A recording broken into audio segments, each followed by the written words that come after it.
Okay guys, so we're going to continue with episode 4 and pick up where we left off, which is we had put the gear stacks in here, set the transmission side of the case down, put some minimal hardware, torqued it to spec, and turned the input shaft just to make sure we didn't have any binding, and as was the case, we did not. So now we're going to disassemble what we did and then install the rest of the components inside, glue the case down, torque all the flange bolts, and then start with the external components and detent springs, and I'll show you how to properly shim the speed sensor with the modified third gear. That's it.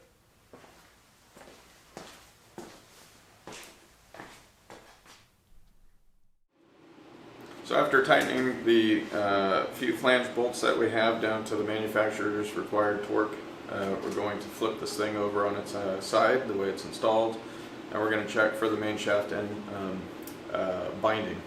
If it's binding, then it has been assembled incorrectly, or some shims are out of spec and everything's too tight. So this is a quick check before you commit to final assembly, gluing the cases together and installing it in your car, only to find out that the shaft assembly has a major issue. So let's get this thing flipped on its side and check for binding.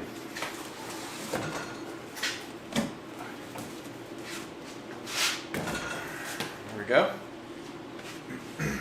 So this is real close to the way that it's installed in the car, and we often see the shafts in the assembly orientation where they're vertical, but in fact the shafts ride on bearings and have a little bit of play based on the way that it's really installed, which is in this orientation. And as you can see here, the shaft turns very smooth. Of course, it's in neutral, so that's one of the requirements, that when you have the clutch side and the shaft assembly in the vertical, make sure that both shafts can turn, and that will imply that it's in neutral. Of course, we don't have any shift forks, but the synchros could be accidentally moved. So first make sure that before you get to this step that the shafts rotate freely in the vertical. Go ahead and put the case together, torque the bolts as I mentioned before, and that should ensure that you have smooth spinning. And that's the check. There's nothing else that needs to be done for this check. There is an end play check that should be done, and I would do that next, and then flip it back over as we're going to do in a second, break this down, and then move on to the final assembly. So we'll do that next.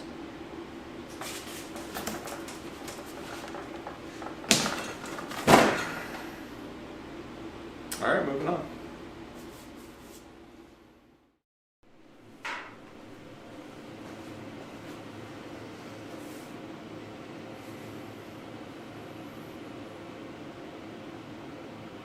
So in this segment of the video, we're going to demonstrate how to test for end play in the main shaft. So this is the up and down motion in the main shaft that evaluates the clearance based on a shim. So the factory shim is of some particular size for how it was installed originally. If you're replacing gears or any other the main parts on the main shaft, this end play should be measured. These components, I purchased this setup from Amazon for a few bucks. It was pretty cheap. Dial indicator, and then magnetic base, and then I have some bar stock, flat bar. Drilled a hole and anchored it to one of the bolt holes here. This is kind of the preferred configuration. If you have longer bars, you can set them up diagonally in other positions, but this is the one that I found that works the best for me. So I also have some aluminum bar stock that I split, created some kind of a center that I use as like a V notch to grab hold of several different size shafts, and then I have drilled and tapped hole here for an Allen bolt or a socket head cap screw. I chose a 3/8 16 thread, and also the same for these two bolts that go through. This is clearanced hole. These are clearanced holes, and these are drilled and tapped holes for, again, more 3/8 16 thread pitch hardware. And that's it. Pretty simple setup. You can buy them from Honda, although their kit for their part numbers, the kit contents aren't very clear to me. And you can also buy aftermarket clamps, but I just chose to make my own. And then we have some steel stock at the base of the clutch case. Just make sure the dimensions allow you to fit flat, and so that the bar stock's not teetering, so that you get an accurate measurement when you go to drive this bolt down. It's going to use the compression of this clamp and pull the main shaft up, and you're going to check for the end play with the factory shim installed. So that's what we're going to do now. And I set the dial indicator to 0, or as close as I can get it, and then we're just going to tighten this thread. You can see it moving there until it stops. We don't want to over tighten it. It seems to stop right there. And that, if I got my head in the way, that's about 7 thousandths. So we'll back that down to 0. It goes back down to 0. We're going to tighten it again till it stops, and that's about 7 thousandths. And I will check the manual and make sure that's within the range of the shim that's in there. If it's outside the range, then you need to do some math and figure out if you need to add or subtract from whatever the shim millimeters thickness is installed, and then just buy that particular shim thickness from your dealership or any online Honda parts stores, and then replace that shim before moving on. I don't know the implications of having a shim that's out of spec. I'm going to run this regardless, because this is just a development transmission. It was not intended to be in a car for very long, to sort out some other questions we have on these development gears. So that's where we're at with this setup. It's pretty simple. You can buy this clamp, or you can make one based on some rough dimensions that you need for just the shaft diameter and how to reach these parts. And that's it. Pretty simple.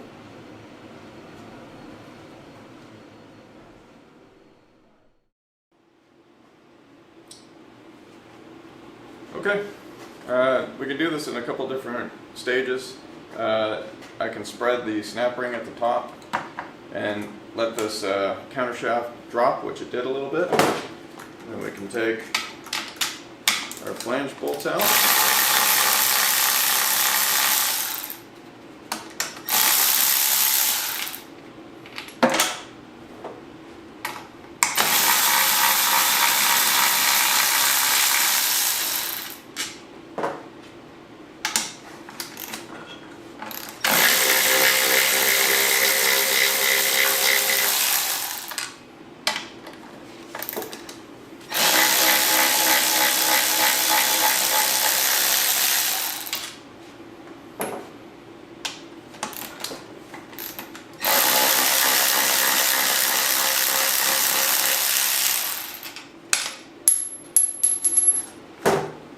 Course,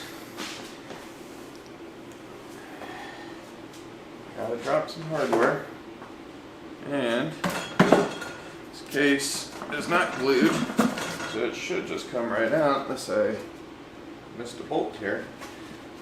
There are dowels, so it may require a little bit of prying. Let me get a pry bar.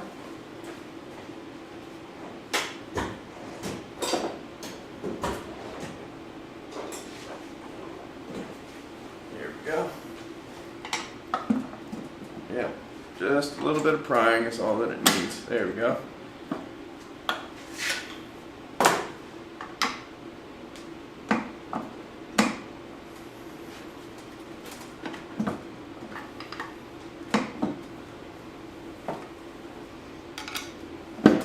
There we go. Just like before. There we go. this off to the side. There we go. And here we are back to the two shafts, and then we can start the main assembly. So let's go ahead and remove the two shafts. Should be pretty easy, just like this. We'll take them over to the workbench. Put them down on a clean, dry surface.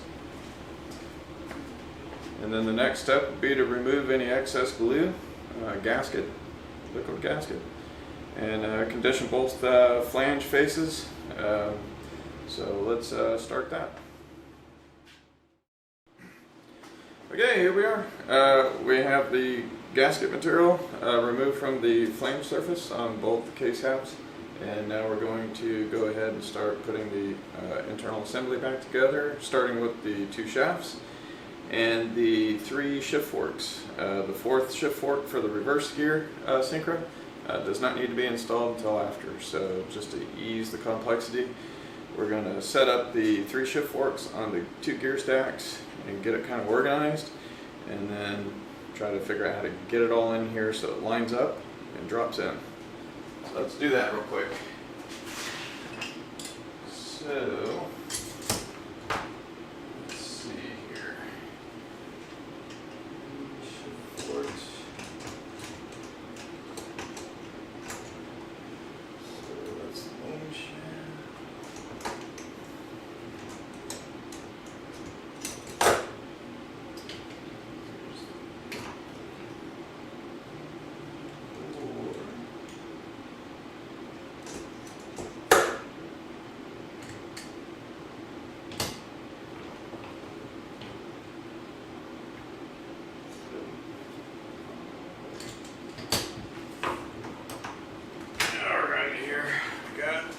Shafts, and let's see if we can't figure out how to drop these things in here so that they're reasonably lined up. And there we go. Get this one. Those seem to have dropped in. They're rotating, so I'm going to have to claim success pretty early here. And let's see if we can't spin this around a little bit and show you a couple of things that need to be lined up. So the shift forks, there's kind of an input area for the shift forks. This is where the selector goes. It's got a spring on it. And let's see here. And then your reverse gear assembly is right here, and that fourth shift fork goes here. So why don't we go ahead and get the reverse gear assembly in real quick. And again, it doesn't matter if you put the selector shaft in first, the reverse gear first, doesn't really matter. So why don't we just work on the reverse gear assembly. And let me get a cutter. That. Let's see here. Oh, let's not forget the magnet. Always make sure to put your magnet back in, the case magnet. Let's see here. And that goes back in. Make sure it's clean. And get some dikes, and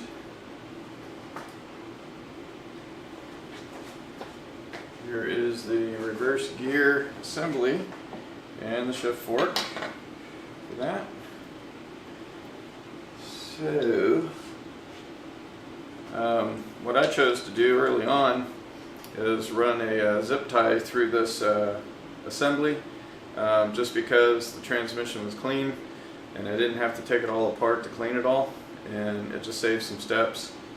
But whenever you take this thing apart, make sure that you note the shaft orientation, what's top, what's bottom, because there's oiling holes that squirt the needle bearings that are inside this assembly, and they're not centered on the shaft. Those oiling holes have to go in a specific height off the case to hit those bearings.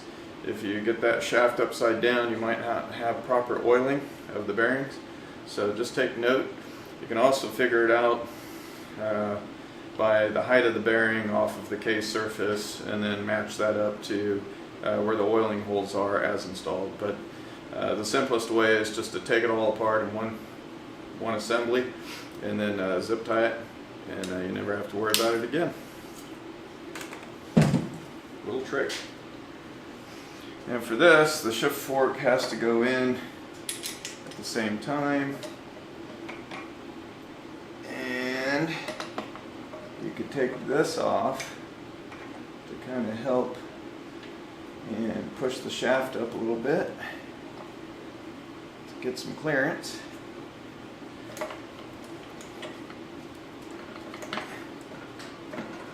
Let's see here.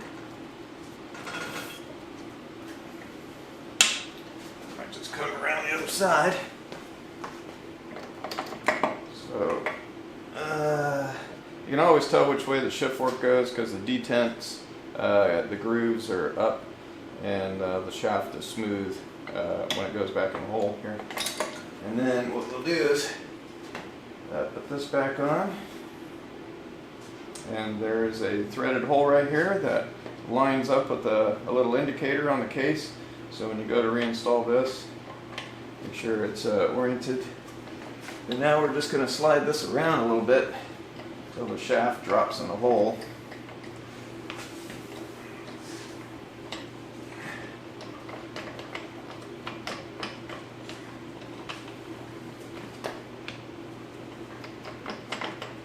Wiggle around.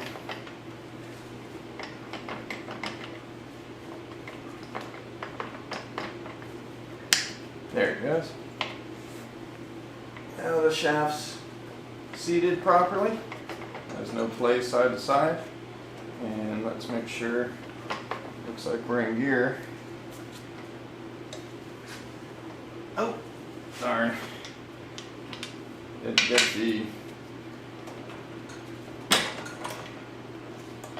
the shift fork in the sleeve. So we'll pull up that shaft a little bit. Slide this thing out. And then put that in the sleeve. And then let's double check and make sure the bearings.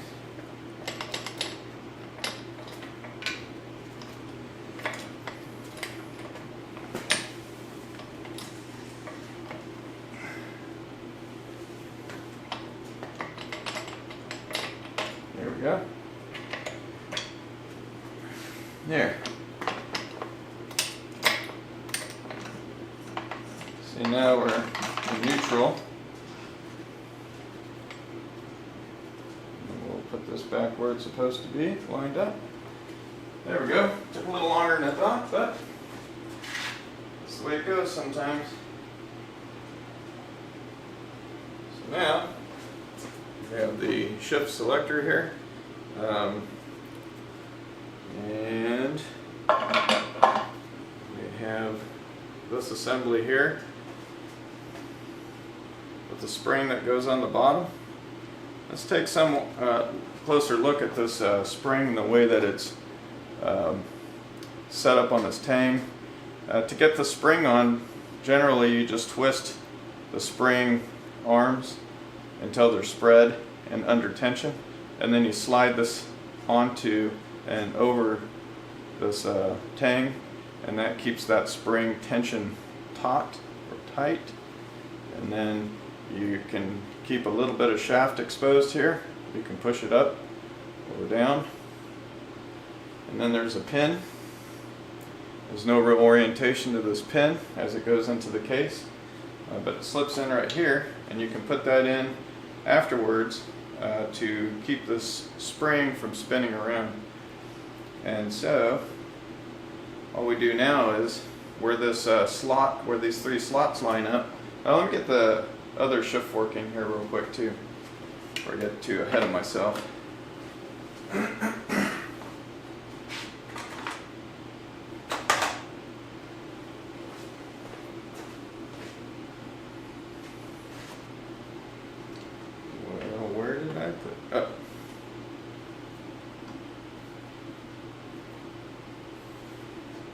Yeah, right here. This is it. My bad. This is the other piece here that works through linkage, the reverse synchro and shift work. So this goes into this shaft, just like this. Let's see here. Just got to wiggle it around a little bit until it drops in. There we go. If you lift this shift fork a little bit, it gives a little clearance and it just drops right back in. There we go. And so now you can take the shift selector, assembly, just like this. We know it goes this way, so you can spin it that way and wiggle it around here. Oops. Until it drops in. This is why you don't want too much of the shaft exposed right here. You want to keep it minimal so that the whole assembly slides in.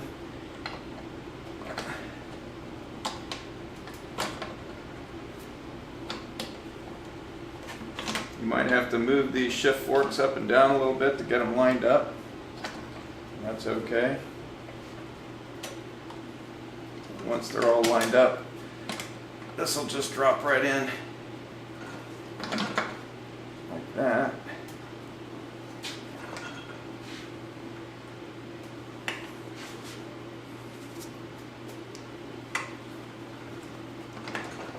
Almost got it.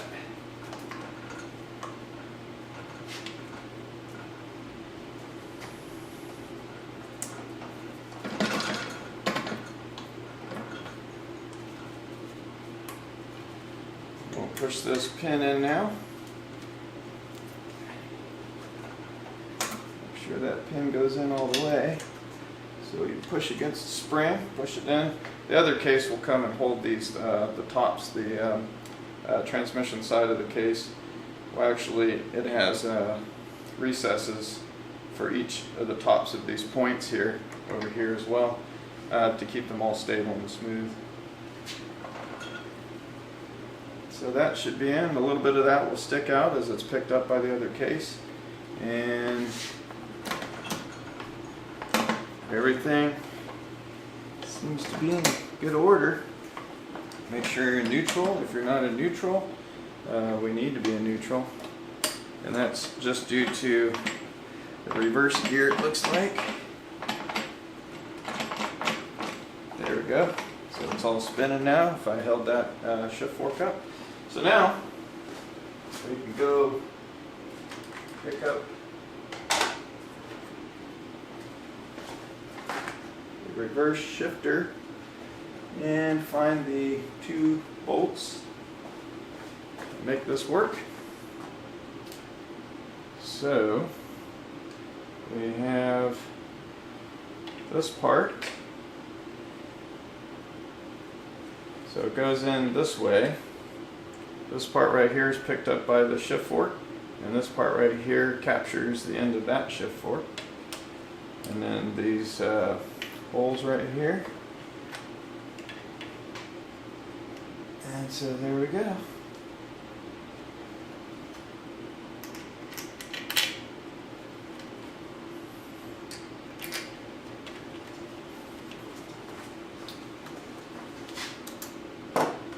These are 10mm bolts.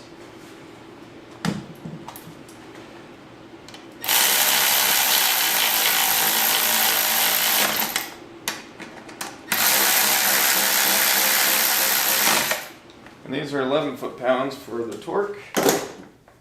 And so why don't we get the torque wrench, and I'll be right back. Okay, so we have a torque wrench. Set it to about 11 foot-pounds of torque. We're going to get on over to these bolts. That's tight. That's tight. That's good.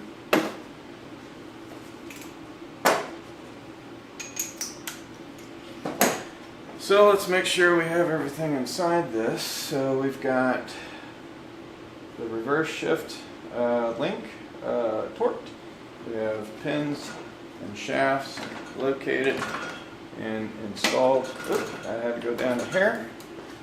So that's good. We've got this threaded hole lined up with this, it's not an arrow, but it's a feature in the case designed for that indication. There's two other holes here, but they must be there for some other part in a different series of transmission. Those two holes can remain open, they're not used for anything. And that's good. So everything's kind of pre-lubricated already. It's enough to get the thing started. So I'm not worried about all that. Everything's lined up right now. So we have a little shield, plastic shield that goes in. It's this little guy right here. And that goes around here. And it has a couple features in it. So this is the correct orientation. It's got two posts and a third one over here. The third one goes into a hole on the side of this idler, and then there's two recesses in the case for these two to drop in, and it goes in something like this and locates right there. Make sure these sit down all the way, and they appear to be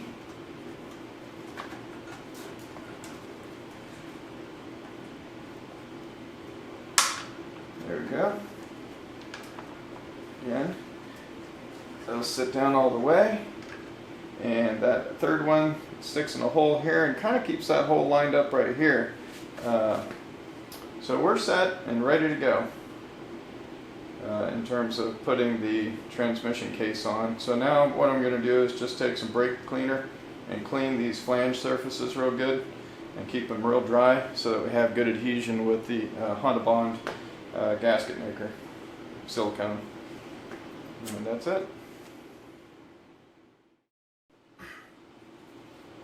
So now I have just some generic brake parts cleaner and a paper towel.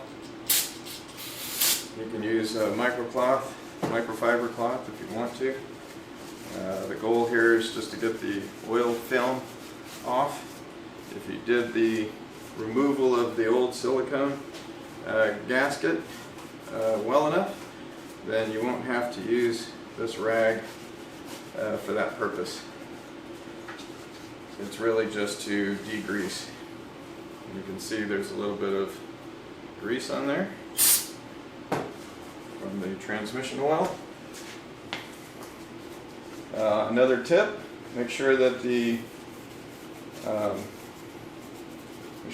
dowels are clear of excess silicone gasket so that it fits tightly. The case should go back tightly together. That's my recommendation.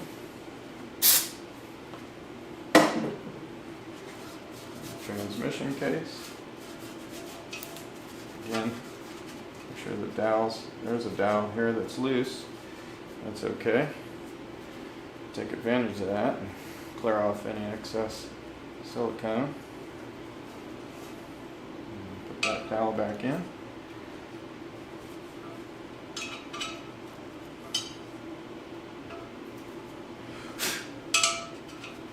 There we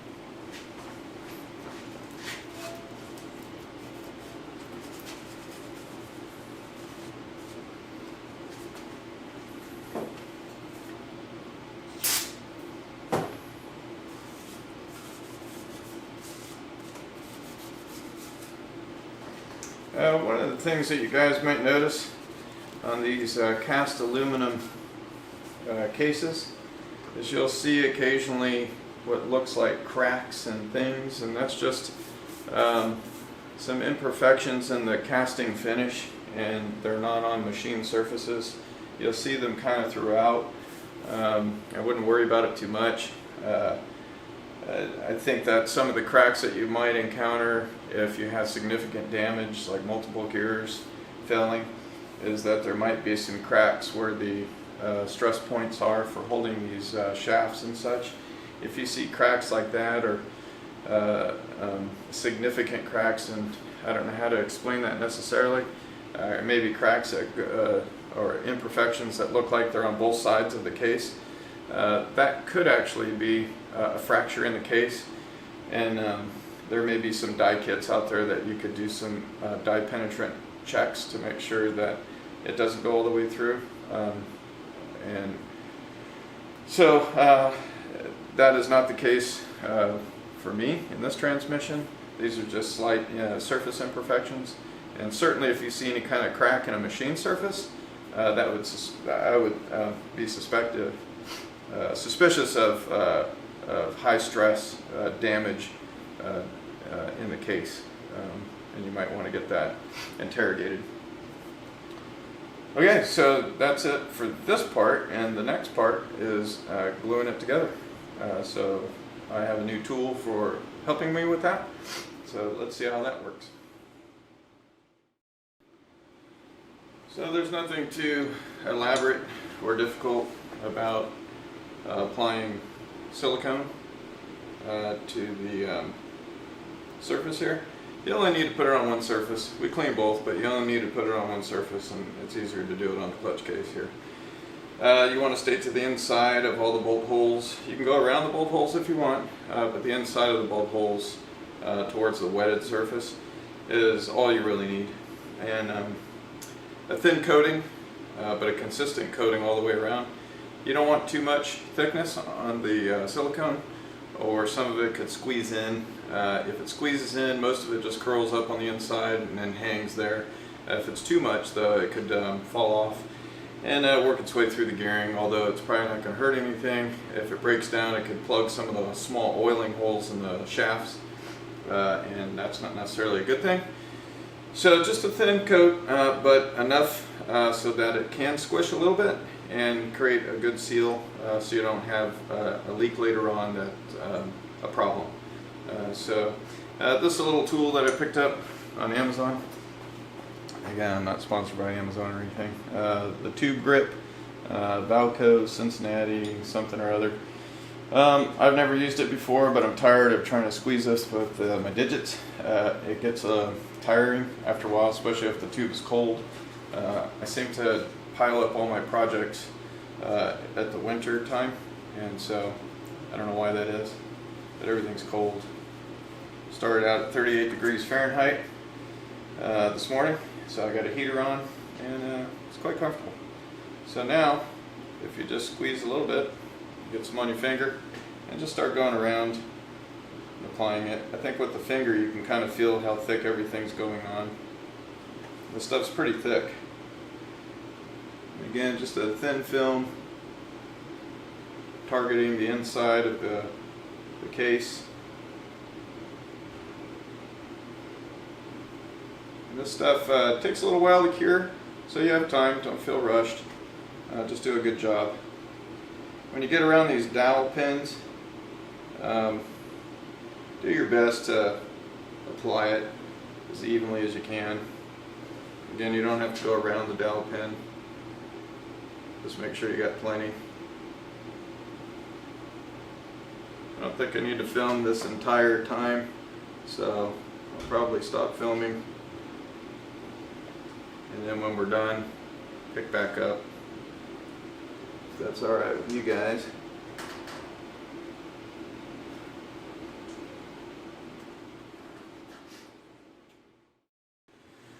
Okay, time to put the transmission side of the case on, and everything's set with the Honda bond. Yeah, it looks fairly even. This is what the inside of the case looks like. I don't want to tip it too much because the oil is going to get onto my clean surface. And tip it over like this.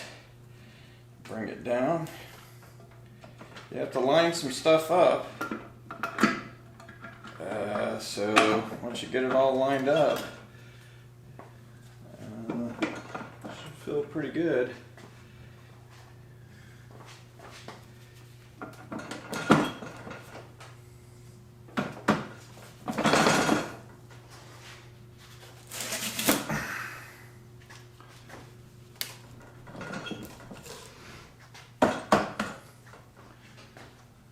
let's now see. That's loose, so it's not down as far as it needs to go. Let me get my soft blow hammer and see if we can't work it down over those dowels a little bit. Yeah, there it goes. So it just needed to be teased a little bit. And this is getting tighter, so we'll spread these. Yeah, there we go.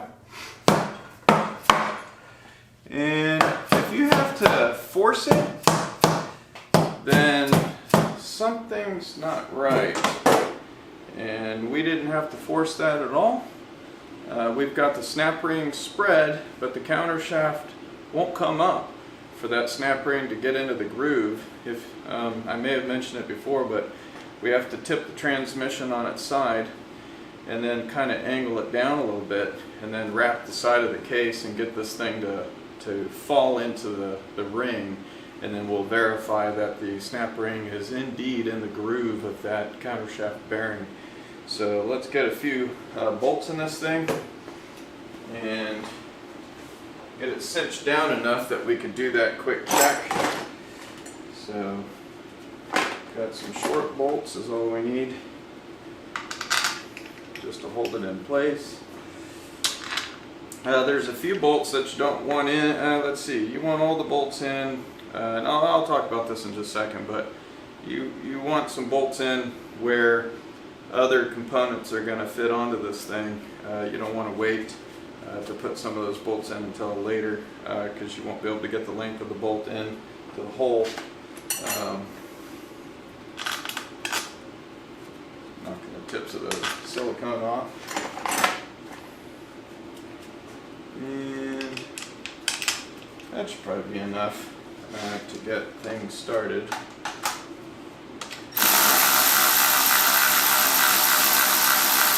Now you want to walk the bolts of the case down and go in kind of a cross pattern. You don't want to tighten the case all on one side. It's just bad form.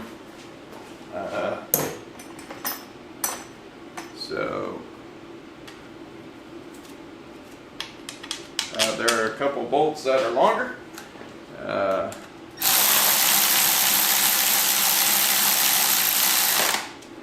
So there we go. Just adjust these till they're snug. And this isn't our final torque. We're just trying to hold the case together. And then we're going to tip this thing over so that the counter shaft is down. So hang it over the side here, and then there we go. And I believe that snap ring fell into the groove, and it's this snap ring inside here. I don't know if that can be seen very easily. And the snap ring that I'm talking about is this one in here, and I can move it side to side, and I can visually see that it's inside the groove on the counter shaft bearing. So I'm going to claim that we've captured the bearing, and now we can put this cover back on to that location before we forget. There we go. And we'll get something to torque that down. It's kind of a hex head bit that goes inside there. So the rest of this is really just torquing these flange bolts down. There's a couple little brackets. If you took pictures of where those brackets go and the orientation of the brackets, such as this one here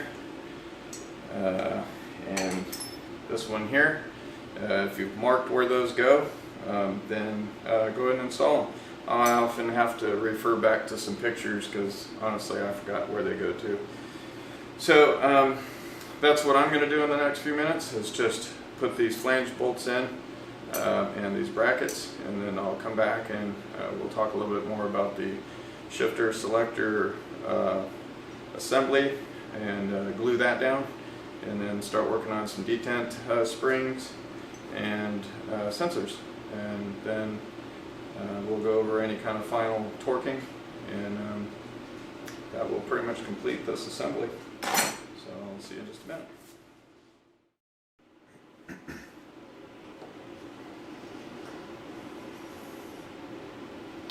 So here are the levers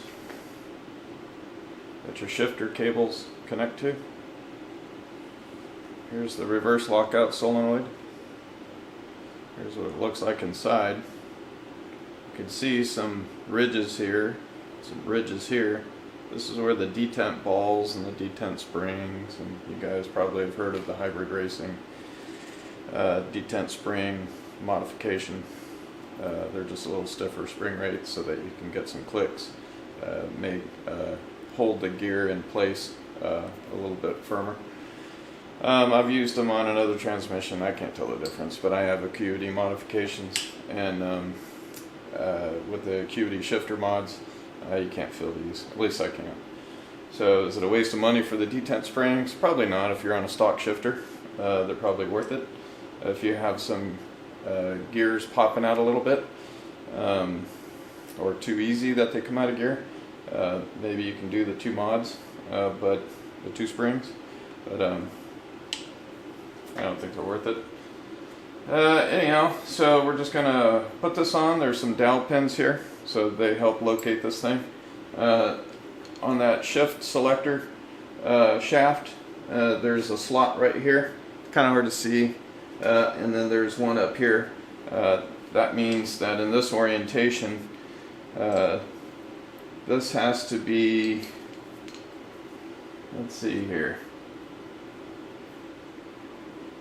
this one has to be horizontal, and this one has to be vertical for this to all engage. So we're just going to slide it in like this, like that. Get those dowel pins to line up. I don't know if you saw it, but this one kind of snapped in place. I was off a hair, but it just went right in.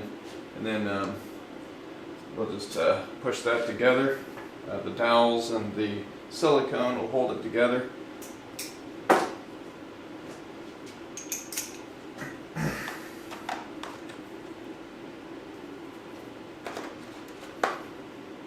All I'm doing is knocking off the little tips of silicone left over from the last install, and get all the same bolts.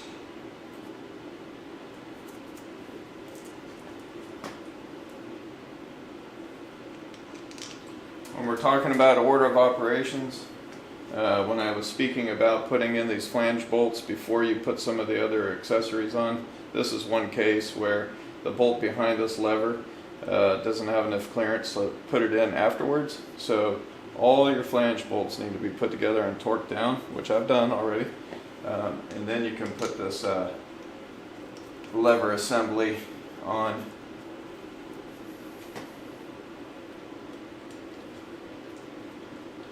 While we're at this location, there's a little rubber plug here, a little cap. This is not correct for this port. This is a vent. It's the highest point on the transmission, and there is a vent, a rubber vent that has a little port on the side. Would be more appropriate for this. This is just a cover to keep dirt from falling in. When I swap transmissions, I swap that as well with the factory cap. It's a vented cap. Don't forget to swap those out, or if you have two transmissions like I do, or make sure that you take this off and clean it if you're going to clean your transmission, and then put this back on from the factory with the little port that comes off the side. It's not, you don't put a real cap, like a vacuum cap or something on this thing.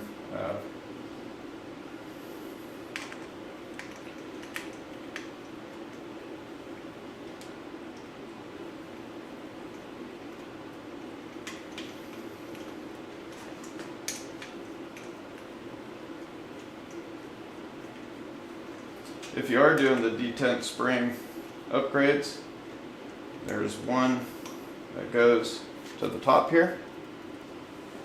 There's one that goes to the side here. It's for these two levers. There are other detent springs over here. So here, and one on the side over here.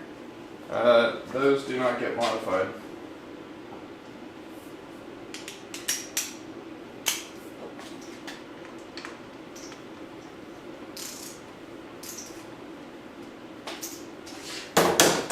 Cinch these down lightly till I get a little squeeze on the gasket, and then I'll come back later for a final torque. I normally let the silicone set up for an hour and then I come back for a final torque. I don't want to squish it out too thin. There may be other recommendations out there, but that's mine. You can continue with the rest of the setup. For example, I remember what this sensor is. I'll have to look it up and get back to you. But this one here goes in the side.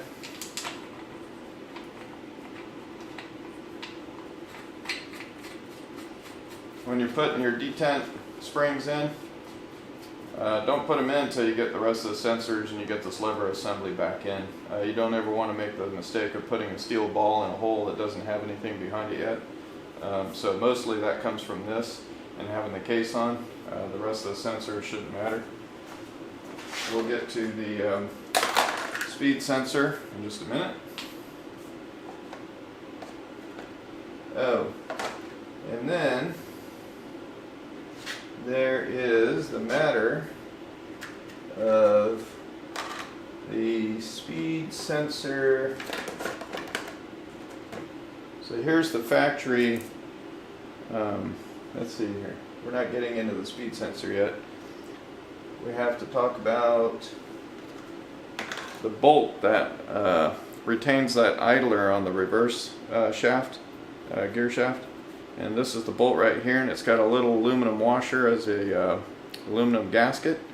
And that needs to go over here.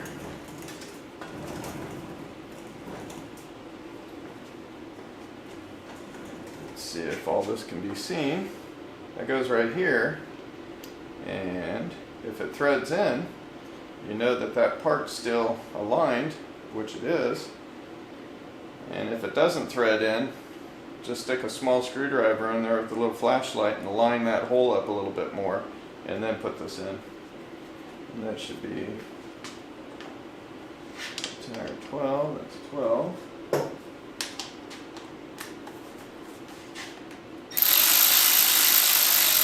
And then there, make sure you get the torque right on that one, because that's got the aluminum gasket, and that has to be sealed. Let's see here. We can continue on. This, get a wrench.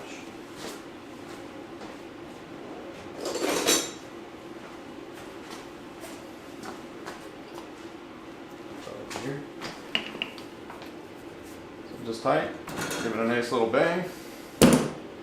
And we can get on with some of these detents now that we have all the rest of the equipment on. And the detents will come inside of a bolt that's hollowed out. And there's a way to evaluate. All these bolts are the same length, but the springs, there's a short spring. Well, if you're from hybrid racing, there's two short springs. But there's a spring right here, which is your standard length, and then there's a spring that's shorter and stiffer. And the short ones go here and here from hybrid racing. If it's a factory, the short one goes here. The rest of them are all the same. So we're gonna get this sensor. So we're just gonna set them up and eyeball which springs are which. Here's a short one, so I must have the hybrid racing springs on this transmission.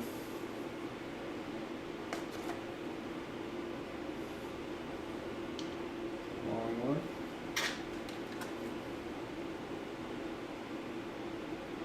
Here's a long one. And then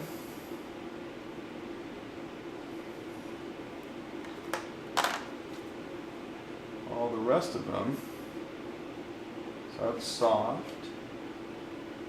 These are all soft, soft, and soft. They're all the same. So now,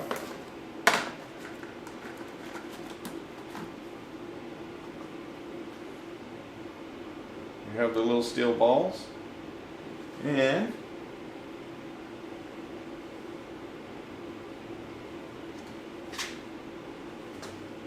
yep.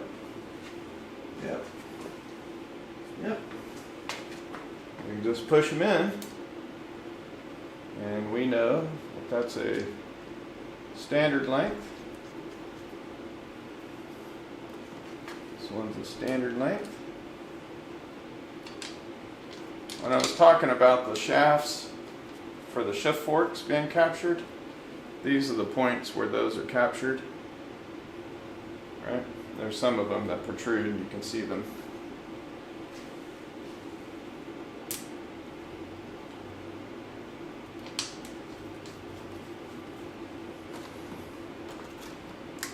That's a short one. The other short one's over here.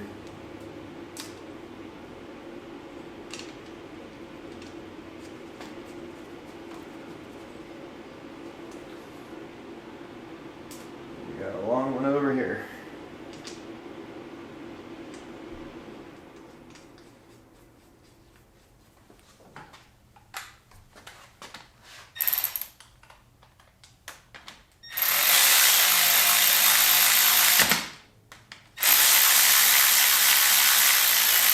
I always just snug these up.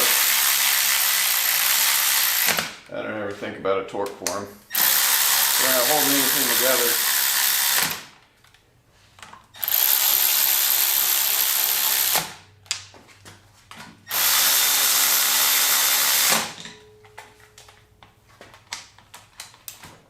That's pretty good. That's pretty good. Pretty good. Pretty good. Pretty good. Pretty good. And now we have a couple sensors. There's a sensor port there and a sensor port right over here. And the speed sensor, if I'm not mistaken, goes here. But let's double check and make sure. So I will double check this and make sure. And then since this has a larger gear in it than stock, but it was stock before, so there's only one shim. And I gotta find a shim or come up with a series of shims. So I will get back once I double check the location for the sensor, just so I don't screw it up. And then we'll pop this O-ring out, we'll get our calipers out, and then we're going to measure the gap. And then we don't want to be that gap plus 1.4 millimeters thick. And then that will provide the correct offset from the gear tooth. And then we'll put the O-ring back on so it slides back in and seals. And then find the shim combination or washer combination that gives us about the distance we want. So we'll come right back and show you that. Okay, figured everything out. I had in a box over here a new speed sensor. This one's the neutral position sensor. So it's going to go into this port and it's going to look at the lever position to establish neutral. And on that case, there is no gasket or shim. This one here is rubber sealed. Make sure it's oiled up. And then you can just install this one by pushing it in the hole.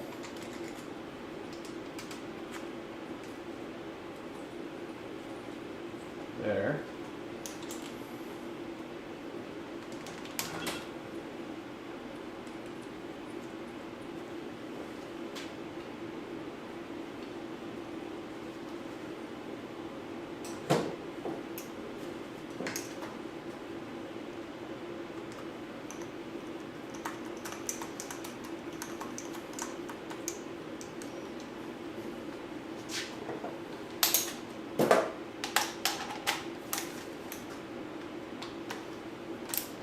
snug that up. This one has a little metal tip, and if you don't properly space this for the larger third gear, which is what it looks at for calculating speed, this will get dented or it will shear off and end up inside the case, and you'll have to break it back open and fish it out. I'm just using a little pick tool and get underneath that O-ring. Try not to cut the O-ring, and just work that O-ring off like so. And just take it all the way off. This. And then here's the bolt, and here's the factory shim, which is precisely 1.4 millimeters. That shim would go between the sensor bracket and the transmission case to offset this tip from the stock transmission gear, third gear. Some people think it's a washer and they accidentally put it on the back side here, like this. And that is incorrect. It will drive the tip into the gear and you'll destroy this, and that's when you get all the lights in your dash and your steering's tight and your everything is bad. So this is actually not a gasket, it's not a washer, it's a shim. So let's go over here and we can install this. And right now the distance is much greater than that shim, and so let's figure that out real quick.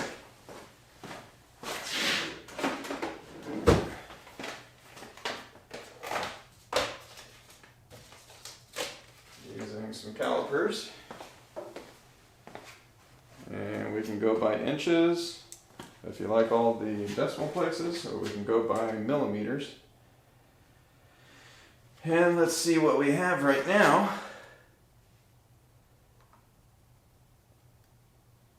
So I'm just lightly pressing on it, and I've got 3 millimeters gap. That's twice that, well, it's twice the shim. So the shim should come back, in this case, the shim's coming back 1.3 millimeters. So not quite 1.4. So let me go find a combination of shim and washers that give me the, let's see, 3 plus 1.4 is 4.4. So I found 3 washers, well, 2 washers and one, and keeping the factory aluminum shim gives me 4.3. That's close enough. So we'll take the sensor out now.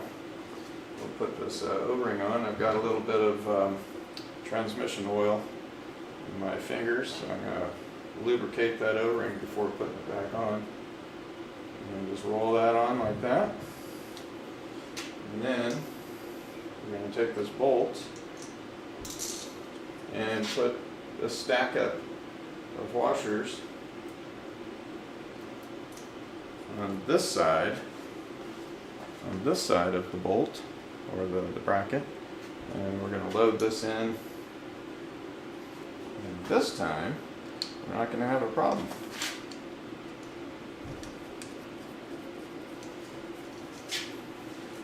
A lot of people mess this up when they go to put upgraded gears in for third gear.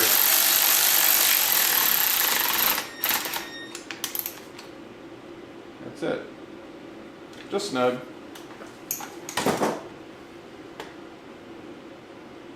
And what we can also do, just to make sure things aren't rubbing, even though we measured it all, is just to reach under the old girl, spin her around. No drag, no rubbing. Feels great. So as far as detents, they're all in. That's in. There's no open holes. There is a fluid level inspection hole right here. That I never touched, and that has an aluminum gasket as well. If you're wanting to check to make sure that that's tight, it has to be torqued. So we're just going to make sure that it hasn't come loose for any reason, and that's tight. That's it. Oh, we gotta fix this real quick. I'll just do that off camera, that's no big deal. Just look at the manual for the torque rating for that. It's supposed to be pretty high, I think around 30 foot-pounds. Just torque that.